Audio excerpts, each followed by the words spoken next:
येशूले क्रुसमा भन्नुभएका 7 अन्तिम वचनहरू। क्रुसमा टाँगिनु भएको येशूले केवल पीडा सहनु भएन, उहाँले मानव जातिका लागि अनन्त सन्देश पनि छोड्नुभयो। आउनुहोस् हामी सुन्नेछौँ येशूले क्रुसमा भन्नुभएका 7 अन्तिम वचनहरू। पहिलो, क्षमाको वचन। हे पिता, यिनीहरूलाई क्षमा गर्नुहोस्, किनकि यिनीहरूले के गर्दैछन् सो जान्दैनन्। क्रुसमा टाँगिँदा पनि येशूको मुखबाट बदला होइन, क्षमा निस्कियो। मुक्तिको वचन। साँच्चै म तिमीलाई भन्दछु, आजै तिमी मसित स्वर्गलोकमा हुनेछौ। मरणको अन्तिम क्षणमा पनि गरेको पश्चाताप येशूको लागि ढिलो भएन।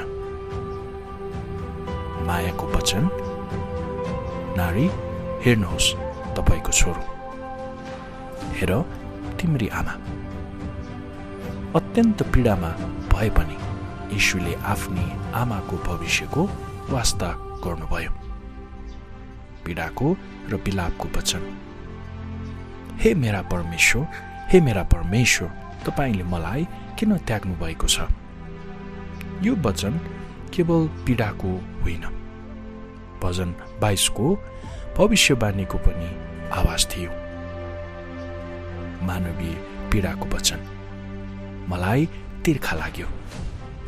परमेश्वरका पुत्र पनि पूर्ण रूपमा मानव पीडा भोगिरहनु भएको थियो। उद्धार पूरा भएको घोषणा अब सिद्धियो।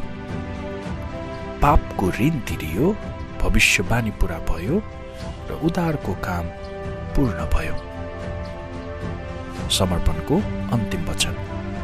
हे पिता, म मेरो आत्मा तपाईको हातमा सुम्पन्छु। येशूले आफैलाई पिता परमेश्वरलाई सुम्पनु भयो। क्रुस अन्त्य थिएन, त्यो पुनरुत्थानको सुरुवात थियो। यी 7 वचनहरू आज पनि हामीसँग बोलिरहेका छन्। परमेश्वरले हामी सबैजनालाई आशीर्वाद देऊ। धन्यवाद।